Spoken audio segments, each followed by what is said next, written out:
Is this an economy that's forecast to be able to support a higher market 3, 6, 12 months down the line? Yeah, thanks for having me. And I do think that this economy can support that. It might be a choppy path getting there. I think that the key thing is we kind of have to get through a rather rough winter first before people start actually getting vaccinated, right? The news out of Pfizer was obviously very encouraging. Got a lot of people, I think, revising up their expectations about not just where we can go for the next year, but when that can start to happen.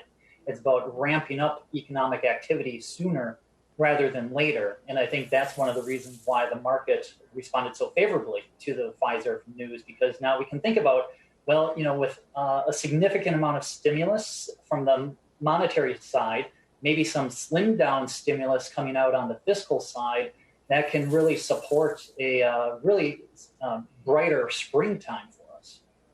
Now, Ron, it's been supportive for certain parts of the market, namely energy, namely financials. It hasn't been so much for large cap technology or communication services or retail for that matter. So exactly how are we to believe that this is going to be constructive overall for the market down the line? I thought it was just 5 stocks that drove the entire market action these days. Well, yeah, I mean, Dom, as you know, you're seeing that rotation trade, the recovery trade take over, and it may again be premature. I mean, I thought Lewis was spot on. And I think, on the one hand, Wall Street's living off liquidity, but Main Street is worried about solvency. And I think that dichotomy, that divergence is going to be extremely important. I mean, to put it in Game of Thrones terms for Main Street, winter is indeed coming, and business closures and the inability to restart those very quickly as mom and pop stores and restaurants that are individually owned, may well go out of business. You look at Yelp and you see restaurant reservations going down, and we heard from a restaurant CEO this morning.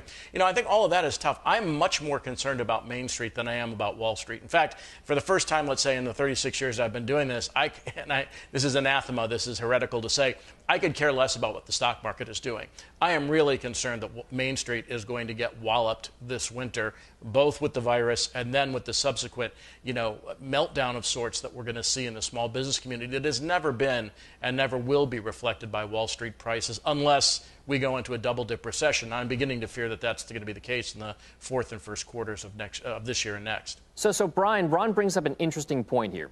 If there were to be a protracted economic issue that pummels Main Street more than Wall Street, where is it that Wall Street will feel it more? What parts of the market overall? Are we talking small and mid-cap companies? Are we talking certain sectors and key industry groups? What exactly happens if winter does come? Yeah, I think that the areas that you would feel it most and worst would be in more the consumer-oriented side. I mean, you'd probably see it in the housing sector. You'd see it in the durable goods areas as far as whether it's, buying washers, dryers, automobiles. So, those kind of big ticket items, especially things that typically need to be financed out of income. If you have falling incomes or rising unemployment, that's the area that we would expect that you would probably see it first. But, we would like to encourage people to kind of think about that when the market is looking at this, it's probably thinking more ahead towards, let's say spring and summer where we can see a recovery. I think a bit of an economic slowdown is currently priced in. To Ron's point, I agree. I don't think the market's pricing in a recession risk.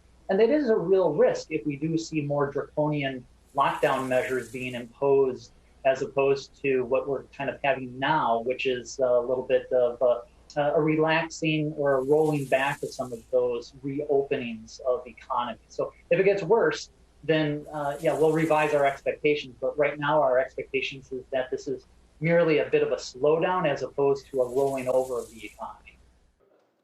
Shepard Smith here. Thanks for watching CNBC on YouTube.